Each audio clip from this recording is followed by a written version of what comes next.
आज हमारे देश में लाखों परिवारों के लिए रोजमर्रा की पीड़ा है आवास। जी हां, आवास। कागजों में योजनाएं हैं, फाइलों में आंकड़े हैं, लेकिन जमीन पर झुग्गी झोपड़ी में रहने वाले परिवार आज भी छत के अधिकार से वंचित हैं। आज की इस बहस में हम सीधे सवाल पूछेंगे, कब मिलेगा गरीबों को आवास? कब तक झुग्गी झोपड़ी में जीवन कटेगा? दोस्तों, आज 2026 में भी करोड़ों लोग ऐसी जगहों पर रह रहे हैं जहां बुनियादी सुविधाएं तक नहीं है।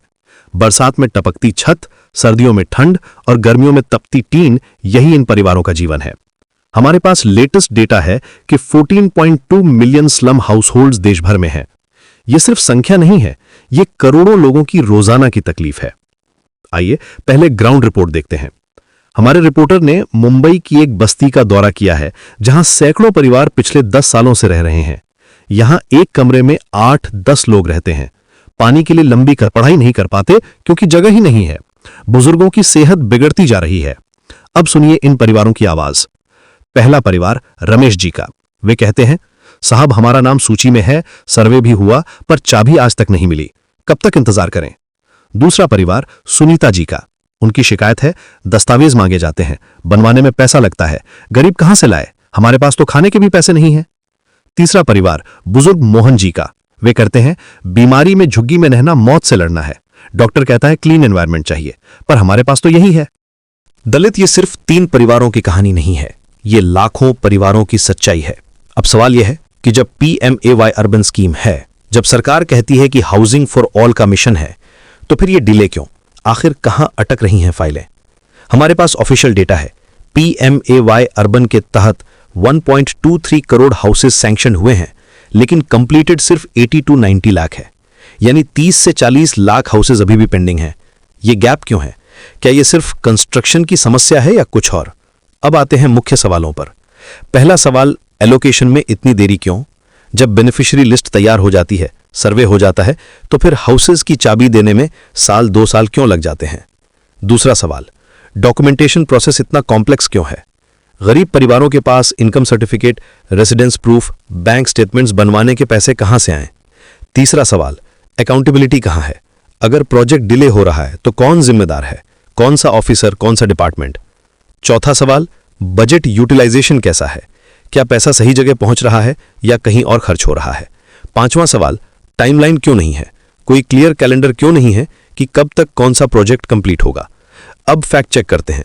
सरकार कहती है कि हाउसिंग शॉर्टेज कम हो रहा है, लेकिन ग्राउंड रियलिटी यह है कि मुंबई में अकेले 52 लाख लोग स्लम्स में रह रहे हैं। महाराष्ट्र में नेशनल स्लम पॉपुलेशन का 18% है। यह कैसे कम हो रहा है?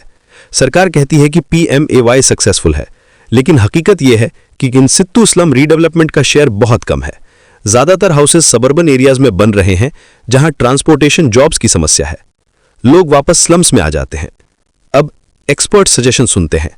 हाउसिंग पॉलिसी एक्सपर्ट्स कहते हैं कि पहला सॉल्यूशन है एलिजिबिलिटी क्राइटेरिया को सिंप्लीफाई करना।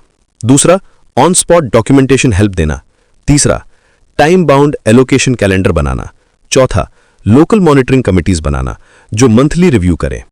अर्बन प्लानर्स सजेस्ट करते हैं कि अफोर्डेबल हाउसिंग को जॉब सेंटर्स के पास बनाना चाहिए, ट्रांसपोर्टेशन कनेक्टिविटी इंप्रूव करनी चाहिए, रेंटल हाउसिंग ऑप्शंस भी बढ़ाने चाहिए, क्योंकि हर फैमिली को ओनरशिप नहीं चाहिए, कई को डिसेंट रेंटल हाउसिंग चाहिए।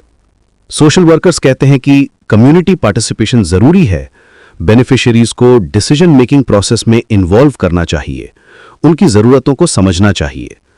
One size fits all approach काम नहीं करता। दोस्तों, आज की बहस का उद्देश्य आरोप नहीं, समाधान है। हम चाहते हैं कि एडमिनिस्ट्रेशन से क्लियर आंसर्स आएं।